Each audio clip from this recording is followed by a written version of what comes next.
Hi Bicolanas! Today ay magluluto tayo ng pork kare-kare with bagoong alamang. Tara, simulan na natin. So ito naman yung diskarte ko. Pinakuluan ko na sa asin yung pork kasim na gagamitin natin at saka ko siya igigisa. Nauna ko nang hinanda yung bawang at sibuyas. Painitin lang natin yung kaldero na gagamitin at saka pag mainit na ilalagyan na ng mantika. Isunod na rin natin yung bawang at sibuyas. Antayin lang pala natin na medyo matusta yung bawang para mabango talaga siya at masarap. Pag ganito na ang itsura, pwede na natin ilagay yung karne.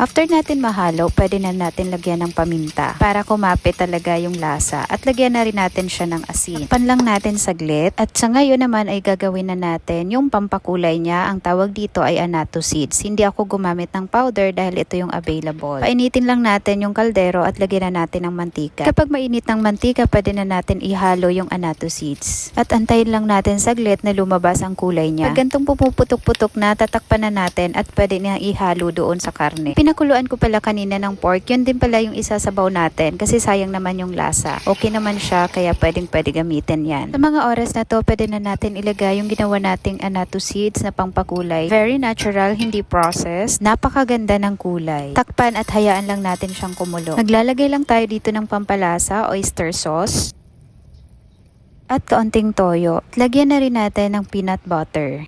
By the way, yung mga sukat ng ingredients ay tansya lang. Depende na sa pakiramdam ko. Kaway-kaway sa mga katulad ko din na hindi nagsusukat, puro tansya lang. Nilagyan ko na rin pala dito ng flour para pang palapot. Takpan lang natin saglit at tadan, ito na yung itsura niya, malapot na siya. Sa mga oras naman na to, ilalagay ko na yung napakaraming talong dahil I love talong. Sobrang sarap kaya ng gulay sa karne. Kaway-kaway dyan sa mga katulad ko na adik sa gulay. Pan lang ulit natin para lumambot ang ating gulay. At tadan, ito na siya. Dahil medyo malambot na yung talong, pwede na natin ilagay yung pechay. Saglit lang naman yan dahil mabilis lang maluto ang pechay. O diba sabi ko sa'yo mabilis lang. O. Huli na nang naalala ko na nakalimutan ko pala yung sitaw. Kaya naman pinakuluan ko na lang ng hiwalay. At pwede na natin iserve sa table. Ayan ang ating finished product at ipapartner natin yan sa toasted garlic binagoongan. Tara, sandok na tayo ng kanin.